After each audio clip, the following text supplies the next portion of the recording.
Hi everyone, welcome to Wealthy Mindset. My name is Oliver. Thanks for watching. I really appreciate it. Hope you guys are having a great day wherever you're at. And in today's video, I'm going to be answering the question, is the stock market going to be crashing soon? So in terms of viewpoints, fundamentals, I think you guys are going to enjoy the video a lot. Highly encourage you guys to watch it all the way to the end so that way you get the bigger picture. I'm also going to be making a part 2 to this video in terms of how you should react to market crashes and giving you guys tips from well-known investors. Also in that video, I'm going to show you guys how to figure out where the bottom of the market crash will be. Obviously, some of you guys are going to be questioning, saying, how is that so? It's not a 100% indicator, but it's a pretty good, it gauges pretty well for the most part. So there's that. So if you're interested in terms of that video, I highly encourage you to subscribe so you can be notified when that video comes out. Thanks again for the awesome support overall. Quick disclaimer, like always, I'm not a financial advisor. I'm not a professional, so please do your own due diligence and research before buying and selling. Do not buy and sell based off the information I show you or the opinion I form off the information I show you. So we're going to start off with the Dow Jones. And if you've been on this channel before, I've showed this upward trend resistance line in the past. By the way, today's February 14th, 2021. So that way you have some context as to what day it is today. And also, I'm going to start off with the graph, and I'm going to go to fundamentals and come back to the graph. I just want to show one quick thing for the graph that's, I think, important first. So if you've been here before, I've showed you guys an upward trend resistance line dating back since 1999/dot-com bubble. And right here, upward trend resistance line, 1999. You can see the dates down here, by the way, 1999. And then we passed it ever so slightly at the peak of the dot-com bubble. But yeah, it was a false breakout. And we have not touched these lines ever since, or the upward trend resistance line, ever since just before the pandemic. So just before the pandemic, we back tested it twice. And then we had a black swan event, which was the pandemic. And we ended up like just crashing, had a V-shaped recovery. And then right about here, we had a resistance line that was basically back tested. And then the vaccine news came out just right about here for the most part, and we reversed to the upside, back tested that 13-year give or take upward trend resistance line, and then finally broke out to that to the upside for the resistance line, came back down, had a false breakout, formed an upward trend support line, bounced off it, went to the upside. Now, in my opinion, I think we're going to go to the upside even more, especially given, like, for example, in the past, if you look at like data and all stuff, going through a new president, the first year, regardless of like what party you are for and all stuff, the first year tends to be more often than not a positive year in terms of growth for the stock market, right? Now, what happens after that, unknown, but that's just in terms of if you wanted to hypothetically repeat from history. There's that. In terms of, besides black swan events like we saw here, right? This was nobody could have predicted this. Usually, when it comes to stock market crashes, you need revenues to be declining for like the market, like companies overall, revenues to be declining. You need companies to be going bankrupt, unemployment numbers to be going up, houses to be going on foreclosures, like people can't make their mortgage payments, so on and so forth. So I'm going to be showing the fundamentals for that. So here's the U.S. like in terms of companies. When it comes to bankruptcies, believe it or not, we're actually pretty low. We're like not an all-time low, but like we're all-time low since 2011, 2012, right? That's because there's support, federal funding, governmental funding, stimulus packages coming out, another stimulus package coming out soon. So there's that. So there is support overall.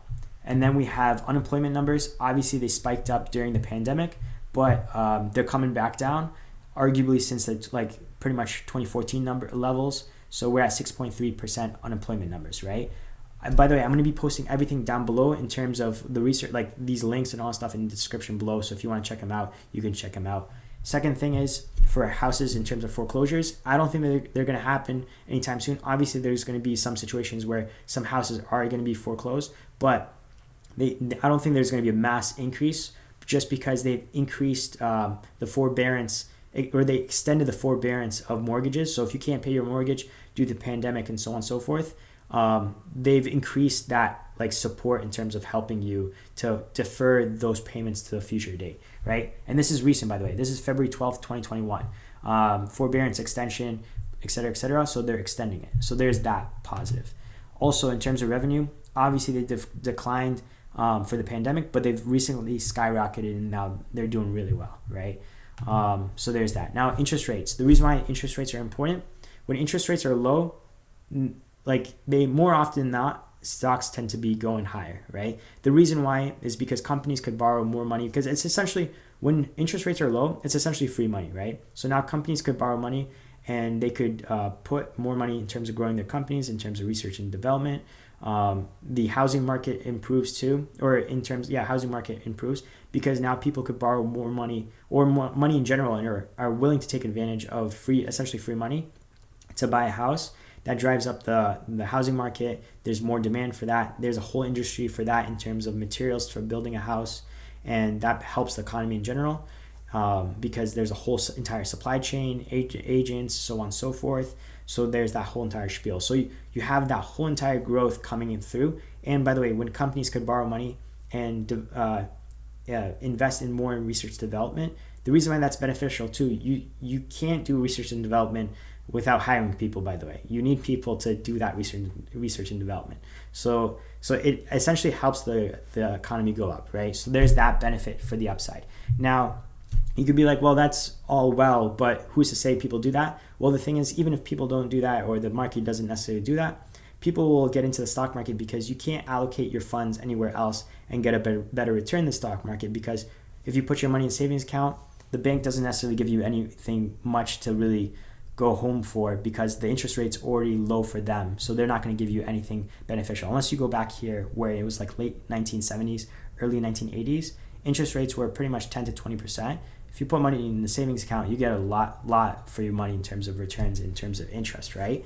But around here, you're pretty much getting nothing right now. I don't have anything in savings accounts because I have my money invested in other assets, because the returns in the savings account it's non-existent, right? So everybody else is doing the same thing. They don't put their money into bonds at the moment because the returns are not as good as in terms of stocks. And then also at the same time, you have that whole entire mix. But you have companies, so now pension plans don't necessarily exist anymore for corporate pension plans, for company pension plans, for the new generation, all that stuff. So what's happening now is companies are providing retirement plans or retirement investment plans, matching programs, where if you're willing to invest $100 or $200, there's a certain cap, right? The company will match 50% of that investment or 30% of the investment, so on and so forth. So let's just say you're willing to do $100 every 2 weeks, you're investing of your own money, right? And then the company matches 50% just to keep it simple in terms of calculations. You have $150 putting into the stock market or index funds or mutual funds, which ultimately is the stock market. Every 2 weeks, that's pumping into the stock market, $150. Now you multiply that by the whole entire workforce. The reason why I'm mentioning that is because you have at least a supporting level. I know the market does crash here and there, but that's because of it, like institutional investors, algorithms, stuff like that. People panicking that are investors, like retail investors, not retail investors panicking, but investors in general might be panicking once they see the snowball effect happen. But you have that underlying fundamental support level. So what I'm saying is, if you believe in the market, the US market overall, I think trajectory overall, we're going up. Obviously, you could see it from in essence right about here, like essentially just going up regardless of there's dips or not, right? So there's that. So given the interest rates, given this whole entire stuff, bankruptcy numbers low, employment numbers low, or getting lower, sorry about that, not necessarily low, but they're getting lower.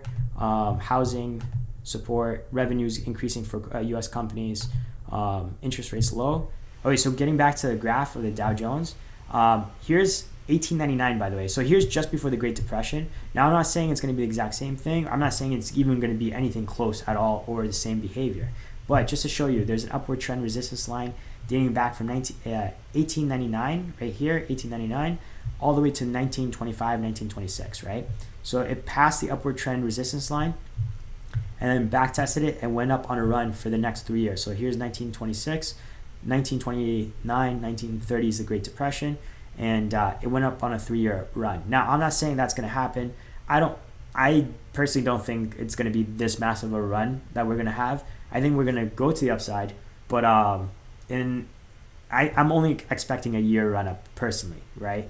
But we'll see. Anything could happen. I'm not saying I personally know how to predict the market overall. I'm just saying these are just so that way you guys could see in terms of different viewpoints and so on and so forth. But we have this whole entire thing. Great Depression crashed. I'm going to be releasing a video based on the Great Depression because I noticed there's some similarities here and there or some insights that might be beneficial for you guys. Okay, so now we're going to come back to today's part of the graph, right? And if you've been on the channel before, you've noticed that they had two support lines to the upside that I showed in the past. But now we've broken through both of them actually. So we had this one that I thought once we break this, we'll fall back on this. But we broke through this one too, but we're riding up on the moving average, the short moving average too. So I think there might be a good support there because we're MACD lines crossing over to the positive. But what could happen, by the way, you can see it tried to back test and go to the upside, could not do it. Around here, tried to do a support, couldn't do it and broke right on it. But there's a couple things obviously that could happen. We could come back to the support line right here, bounce off and go to the upside, bounce off of one of these moving averages. Ultimately, I think worst case scenario personally could happen like this, meet up at the moving average, bounce here, go here, but that's worst case. Well, actually not worst case, but like one of my opinions worst case. But it's essentially the worst case. Worst case is break through this, bounce on this 13-year moving average that I showed since the .com 1999 level, and go to the upside. Now the question is, how much to the upside can we go before we meet turbulence? There's one at the 30,750 level, and then ultimately I think we're gonna have an issue with this. So we have like back test here, support, resistance, resistance, resistance, support here, false breakout here. By the way, this is potentially a false breakout. Support right here, right? If we keep going on this funnel right here, we're going somewhere about almost, let me see, it's pretty difficult to see right here, but 32,000 right here. We might hit 32,200 or something, but we're getting to a point that either we're gonna abruptly go up to the upside or go to the downside. So if you're interested in terms of like weekly updates for the Dow Jones, I'm gonna try to do daily sometimes here and there, but consider subscribing. But that's the whole entire thing. I think overall we'll still end up going to the upside. Okay, so that's pretty much it for the video. Thanks again for watching. I really appreciate it.